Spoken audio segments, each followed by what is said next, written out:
নমস্কাৰ future focus Assam YouTube চেনেলটোৰ লক্ষ্য বেটছৰ অন্য এটা ভিডিঅ লৈ মই মনোৰঞ্জন হাজৰিকে আপোনালোক সকলোকে স্বাগতম জনালো। লক্ষ্য বেটছত ষ্টেটিক জিকেৰ পাৰ্ট 1 আৰু পাৰ্ট 2 অলৰেডি আপলোড কৰা আছে। আপোনালোকে যিসকলে এই ভিডিঅটো চোৱা নাই ডেসক্ৰিপচনত ইয়াৰ লিংক আছে, আপোনালোকে ভিজিট কৰিব আহিব পাৰে। টেট কাম ৰিক্ৰুটমেন্ট টেষ্ট লগতে আসাম পুলিচ এবিইউবিক লৈ পেলাই যিখিনি আমি প্ৰশ্ন আপোনালোকৰ মাজলৈ আগবঢ়াইছো সেই প্ৰশ্নসমূহ হয়তো আগতে পৰীক্ষাত আহি গৈছে আৰু আগন্তুক পৰীক্ষাৰ বাবে অতি ইম্পৰ্টেন্ট। গতিকে আপোনালোকে ভিডিঅসমূহ স্কিপ নকৰিব, প্ৰথমৰ পৰা শেষলৈ চাই যাব। আহকচোন ষ্টেটিক জিকে আজি পাৰ্ট 3 টো আৰম্ভ কৰো।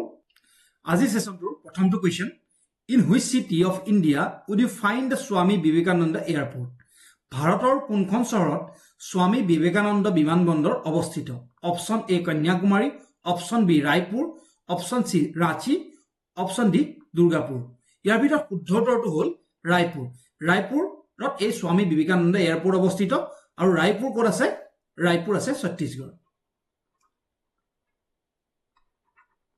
ছত্তীশগড়ত এই ৰায়পুৰ অৱস্থিত। আহকচোন ভাৰতৰ বিমানবন্দৰসমূহৰ বিষয়ে অলপ ডিসকাস কৰো। আজিকালি দিনত ভাৰতৰে হওক বা অসমৰে হওক পৰীক্ষাসমূহত এয়াৰপোৰ্টক বা বিমানবন্দৰক লৈ পৰীক্ষাত প্ৰশ্ন আহি থকা দেখা যায়।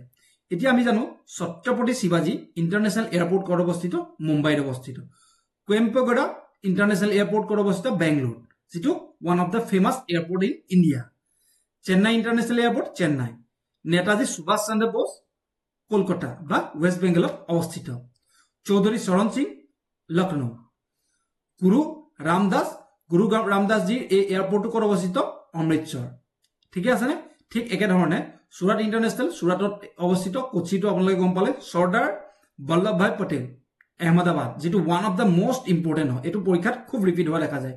আর ইন্দিরা গান্ধী ইন্টারনেশনাল এয়ারপোর্ট যি দিল্লীত আছে সেইটো one of the biggest airport in India. গতিকে এইটো মনত ৰাখিব, ভাৰতৰ সকলোকৈ ডাঙৰ এয়াৰপোৰ্টটো হ'ল ইন্দিৰা গান্ধী ইন্টাৰনেশ্যনেল এয়াৰপোৰ্ট। বাকি প্ৰতিটো এয়াৰপোৰ্টে ইম্পৰ্টেন্ট, আপোনালোকে চাই যাব যিকেইটাত আমাৰ বিশেষ ব্যক্তিসমূহক লৈ পেলাই এয়াৰপোৰ্টৰ নামাকৰণ কৰা হৈছে সেই এয়াৰপোৰ্টখিনি অতি ইম্পৰ্টেন্ট। ঠিক একেধৰণে ডক্টৰ বাবা চাহেব আম্বেদকাৰৰ যিটো নাগপুৰত এয়াৰপোৰ্ট আছে সেইটো এটা পৰীক্ষাত আহি থাকে যে নাগপুৰৰ এয়াৰপোৰ্টটোৰ নাম কি বা দাদা চাহেব ভীমৰাও আম্বেদকাৰৰ এয়াৰপোৰ্টটো কোনটো। গতিকে আপোনালোকে স্ক্ৰিনশ্বট লৈ যাব বা নোট কৰি যাব। মই আৰু গোটেইখিনি গাই নাথাকো কিয়নো ভিডিঅ'টো বহুত দীঘলীয়া হৈ যাব। আহক পৰৱৰ্তী প্ৰশ্নলৈ যাওঁ। আপোনালোকে যদি পৰীক্ষাৰ প্ৰশ্ন কাকতসমূহ খুচৰি চাই তেতিয়াহ'লে এই প্ৰশ্নটো ৰিপিট হৈ থকা দেখা যাব। দেশ is known as the golden city. দেশক গোল্ডেন চিটি বুলি জনা যায়। ভাৰতৰ চিটিসমূহৰ নিকনেমসমূহক লৈ পেলাই প্ৰশ্ন খুব ৰিপিট হোৱা দেখা যায়। আৰু গোল্ডেন চিটি কোন? গোল্ডেন চিটি হৈ গ'ল জেচলমেৰ। জেচলমেৰৰ হৈ গ'ল ভাৰতৰ গোল্ডেন চিটি। আৰু এই জেচলমেৰ ক'ত অৱস্থিত? Rajasthan.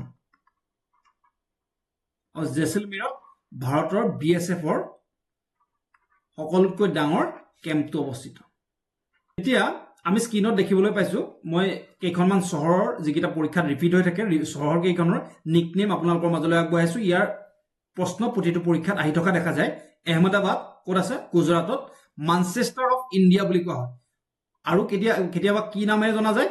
Commercial capital of Gujarat বা financial capital of western India আৰু হেৰিটেজ চিটি, এই পাঁচটা নামেৰে আহমেদাবাদক জনা যায়।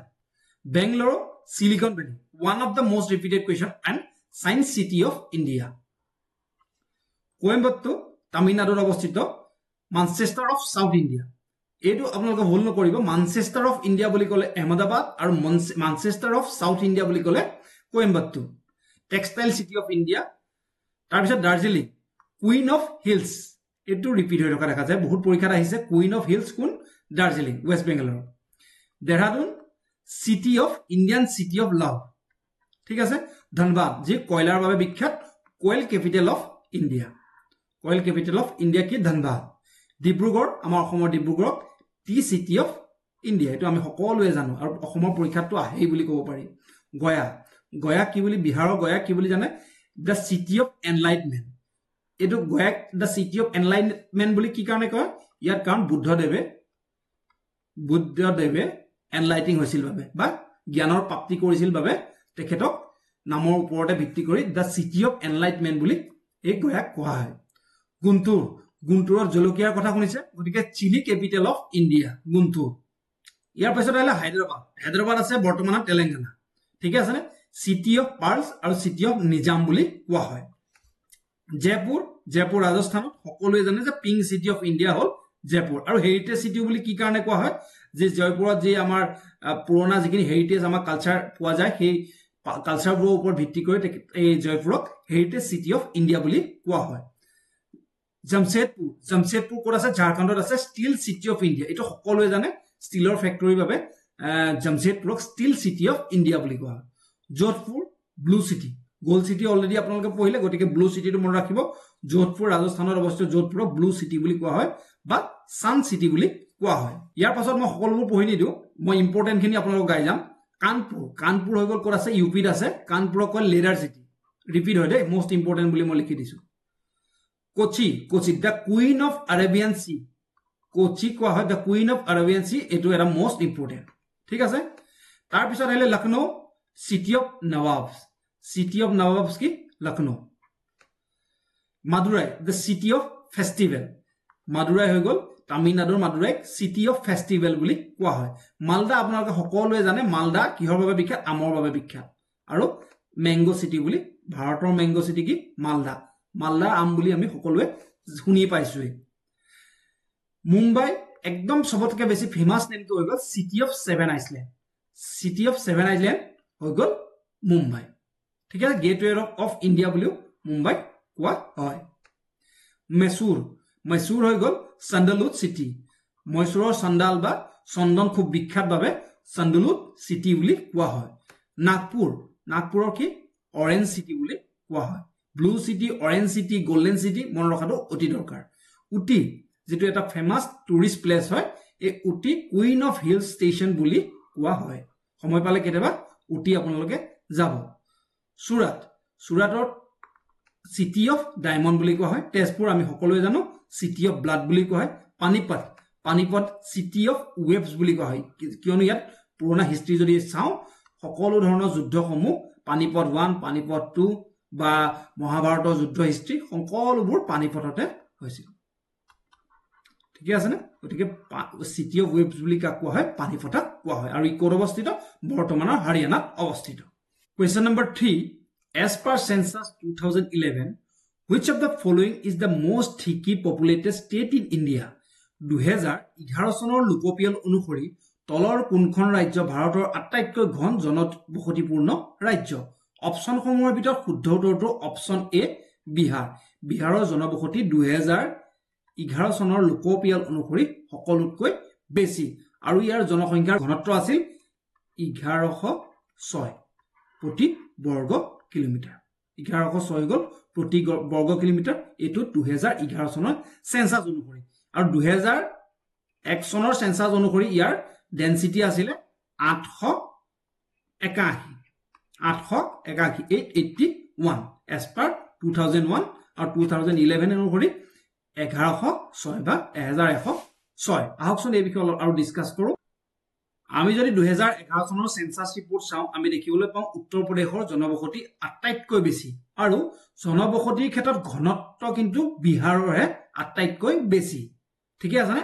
আৰু আটাইতকৈ কম পপুলেটেড হৈ গল সিকিমৰ জনসংখ্যা ভাৰতৰ সকলোতকৈ কম ৰাজ্যৰ ভিতৰত সকলোতকৈ কম আৰু ইউনিয়ন টেৰিটৰি ক্ষেত্ৰত লক্ষাদ্বীপৰ একেবাৰে কম ঠিক আছে লক্ষাদ্বীপৰ ডেন্সিটি একেবাৰে লিষ্ট আমি সম্পূৰ্ণ ভাৰতৰ সেক্স ৰেশিওটো যদি চাও লিংগৰ ক্ষেত্ৰত যদি চাও 940 গৰাকী মহিলা প্ৰতি 1000 গৰাকী পুৰুষৰ ক্ষেত্ৰত এই ৰেশিওটো মেইনটেইন কৰিছে 2011 চনৰ সেন্সাস অনুসৰি ক্লিয়াৰ কথাটো ক্লিয়াৰ হৈ যদি পৰৱৰ্তী প্ৰশ্ন লৈ যাও question number 4 which of the following state is the biggest jute producer in India ভাৰতৰ সকলোতকৈ বেছি মৰাপাট প্ৰডিউস কৰা ষ্টেট কোনখন অপচন সমূহৰ ভিতৰত শুদ্ধ উত্তৰটো হ'ল অপচন এ ওয়েস্ট বেংগলত ভাৰতৰ সকলোতকৈ বেছি জুট প্ৰডিউস হয় আহকচোন এই বিষয়ে অলপ ডিসকাস কৰো ভাৰতৰ টোটাল মৰাপাট প্ৰডাকচনৰ 75% মৰাপাটে ওয়েস্ট বেংগলে অকলে প্ৰডিউস কৰে আৰু ইয়াৰ জলবায়ু মৰাপাটৰ বাবে খুব আদৰ্শ আৰু লগতে ইয়াত শক্তি কয়লা আদি খুব সহজভাৱে উপলব্ধ কয়লা খনি থকাৰ বাবে সেই কয়লা খনিত উৎপন্ন হোৱা শক্তিৰে সেই মিলবোৰ চলাব পাৰে গতিকে ওয়েস্ট বেংগলত মৰাপাটৰ প্ৰডাকচনটো ভাৰতৰ ভিতৰত 75% হয় কথাটো ক্লিয়াৰ হ'ল পৰৱৰ্তী প্ৰশ্নলৈ যাব পাৰো Question number 5. Red panda is a state animal of which of the following state? Ronga panda eta rajyik jontu.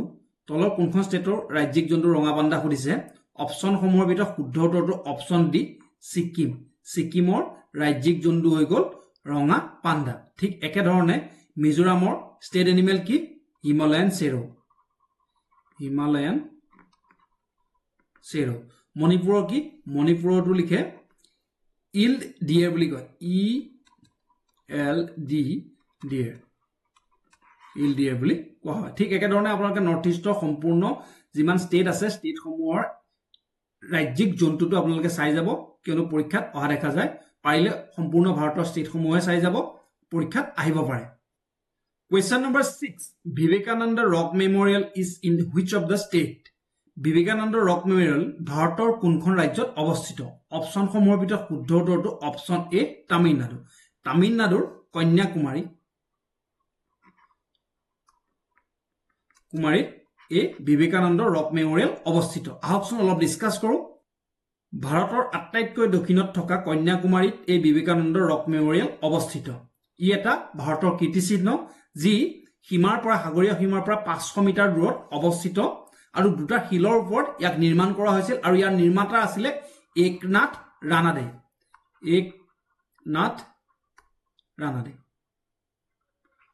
ঠিক আছে না আৰু ইয়াক নিৰ্মাণ কৰিছিল 1970 চন ঠিক আছে কথাখিনি ক্লিয়াৰ হ'ল যদি পৰৱৰ্তী প্ৰশ্নত যাওঁ Question number 7 At which of the following places is Nehru Memorial Museum and Library located তলৰ কোনটো স্থানত নেহেৰু স্মৃতি সংগ্ৰহালয় আৰু পুথিভঁৰাল অৱস্থিত অপচন সমূহ এনে ধৰণৰ option A Kolkata option B New Delhi option C Prayagraj option D হ'ল মুম্বাই অপচন সমূহৰ ভিতৰত শুদ্ধ উত্তৰটো আমি সকলোৱে জানো নিউ দিল্লীত Nehru memorial museum and library অৱস্থিত আহকচোন এই বিষয়ে অলপ ডিসকাস কৰো আপোনালোকে স্ক্ৰিনত দেখিবলৈ পাইছে ফটোখন এইখন হয় নেহেৰু মেমৰিয়েল আৰু লাইব্ৰেৰী গতিকে এই লাইব্ৰেৰীটোত বিশেষকৈ ভাৰতৰ স্বাধীনতাৰ সময়ৰ যিসমূহ ইতিহাস আছে এই ইতিহাসসমূহ সংৰক্ষণ আৰু পুনৰ্গঠন কৰি থকা হৈছে ফেষ্টিভেলক লৈ পৰীক্ষাত প্ৰশ্ন ৰিপিট হোৱা দেখা যায় Question number 8 ত এই ফেষ্টিভেলক লৈ এটা কোৱেশ্চন লৈ আহিলো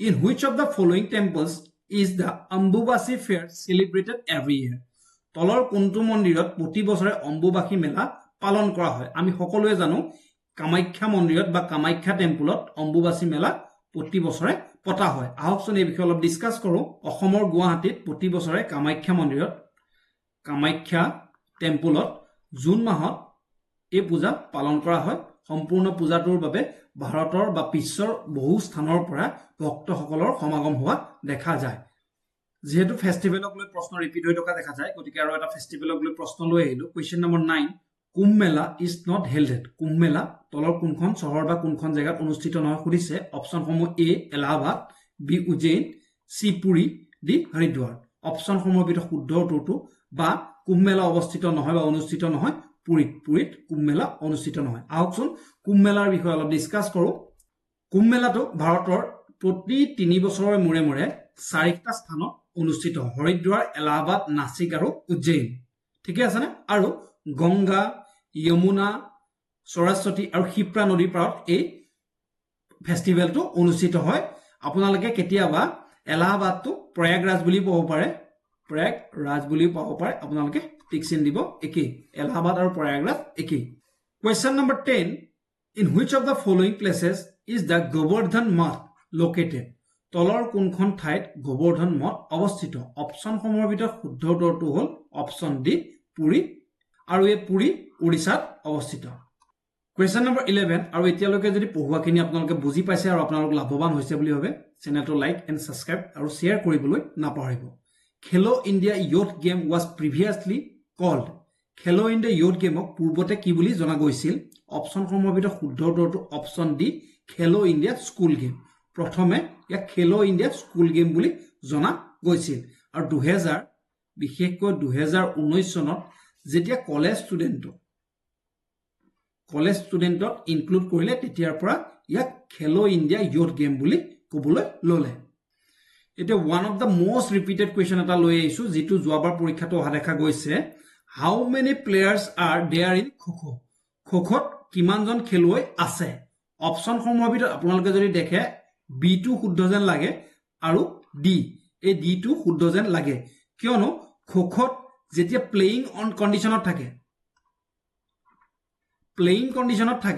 তেতিয়া 9 জন খেলুৱৈ খেলি থাকে কিন্তু টোটেল টিমটোত 12 জন প্লেয়াৰ থাকে আমাক সুধিছে কি হাউ মেনি প্লেয়াৰ্স আৰ দেয়াৰ ইন খোখত প্ৰতিটো টিমত কেইটাকে থাকে 12 জনকৈ থাকে যদি কেইজনে প্লেইং কন্ডিশনত থাকে বুলি কয় তেতিয়া আমি 9 জন বুলি টিক মাৰিব লাগিব আপোনালোকে কনফিউজ নহব আৰু ডাউট ক্লিয়াৰ কৰি লব আৰু লগতে সম্পূৰ্ণ যিমানখিনি আৰু গেম কেইটা আছে আপোনালোকৰ গেম কেইটাত কিমান জনকৈ প্লেয়াৰ দৰকাৰ যেনে ধৰণে ক্ৰিকেট ফুটবল ভলিবল বিশেষকৈ ভলিবলো যোৱাবাৰ পৰীক্ষাত অহা দেখা গৈছে ভলিবলত কেইজন প্লেয়াৰ থাকে ভলিবলত 6 জন প্লেয়াৰ থাকে বাকি যিখিনি আছে সেইখিনি সাবস্টিটিউটস থাকে আপোনালোকে প্লেয়াৰ কেইজন বুলি ক'লে প্লেয়াৰ থাকে 6 জন ক্ৰিকেটত 11 ফুটবলত কিমান জন থাকে 11 জন থাকে আপোনালোকে কথাখিনি ক্লিয়াৰ কৰি ল'ব আৰু পৰীক্ষাত ইয়াৰ বিষয়ে প্ৰশ্ন আহি থকা দেখা গৈছে মই খোখো বিষয়ে অলপ দি দিছো আপোনালোকে অলপ নোট ডাউন কৰি ল'ব 12 জনকৈ টোটেল প্লেয়াৰ থাকে আৰু 9 জন প্লেইং কন্ডিশনত থাকে খোখো গেমটোত 7 মিনিট এটেকিং আৰু 7 মিনিট ডিফেন্সিভৰ বাবে দুইটা টিমে পায়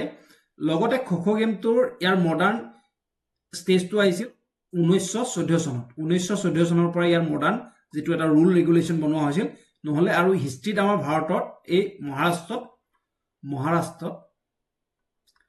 মহাৰাষ্ট্ৰত এই খোখো গেমটো ষ্টাৰ্ট হৈছিল অৰিজিন ইয়াৰ মহাৰাষ্ট্ৰ ঠিক আছে কথাখিনি ক্লিয়াৰ যদি মই পৰৱৰ্তী প্ৰশ্নলৈ যাওঁ question number 13 the book the life divine was written by the life divine গ্ৰন্থখন লিখিছিল অপচন সমূহৰ ভিতৰত শুদ্ধ উত্তৰটো অপচন সি শ্ৰী অৰবিন্দই লাইফ ডিভাইন পুথিখন বা গ্ৰন্থখন লিখিছিল আজিকালি প্ৰতিটো পৰীক্ষাতে বুকছ এণ্ড অথৰ এটা নহয় এটা কোৱেশ্চন অহা দেখা যায় আপোনালোকে ইণ্ডিয়ান আৰু লগতে অসমৰ বুক কেইখনৰ অথৰ কেইজন আপোনালোকে মন ৰাখি যোৱাটো অতি দৰকাৰ এতিয়া স্কিমক লৈ এটা প্ৰশ্ন লৈ আহিছো what is the maximum age for joining Atal pension যোজনাত জইন হ'বৰ বাবে বা লাভালাভ উঠাবৰ বাবে ইয়াৰ অটাইতকৈ বেছি বয়স কিমান হ'ব লাগিব অপচন ডি 40 বছৰ অটল পেঞ্চন যোজনাত আপুনি যদি আপোনাৰ নাম অন্তৰ্ভুক্ত কৰিব বিচাৰে তেতিয়া হলে 40 বছৰ মেক্সিমাম বা উৰ্ধ্বতম আপোনাৰ বয়স হ'ব লাগিব ইয়াত মিনিমাম বয়স হৈ গ'ল 18 বছৰৰ পৰা আপুনি 40 বছৰ বয়সলৈ ইয়াত নিবেশ কৰিব পাৰে আৰু আপোনালোকৰ নিবেশৰ ওপৰত ভিত্তি কৰি 60 বছৰ বয়সৰ পৰা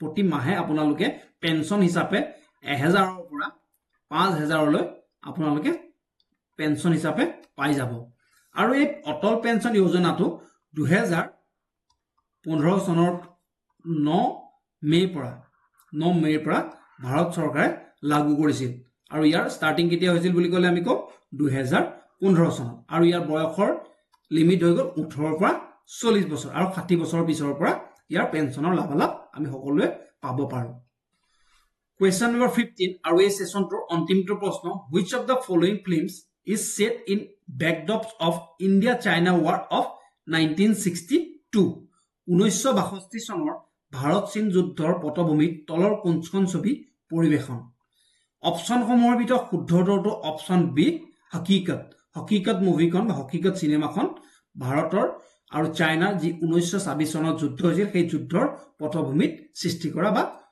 ৰেকৰ্ড কৰা হৈছিল আৰু ইয়াৰ অভিনেতা আছিল কোন আছিল আপোনালোকে জানে ধৰ্মেন্দ্ৰ আপোনালোকে চিত্ৰত দেখিবলৈ পাইছে ধৰ্মেন্দ্ৰ আছিল ইয়াৰ মূল অভিনেতা আৰু ইয়াৰ নাম আছিল হকিকত গতিকে আপোনালোকে সেশনটো যদি ভাল পাইছে লাইক সাবস্ক্ৰাইব আৰু শেয়াৰ কৰিবলৈ নাপাহৰিব লগতে আপোনালোকে আগন্তুক ভিডিঅ'বোৰ চাই যাব বুলি আশা ৰাখিলো জয় হিন্দ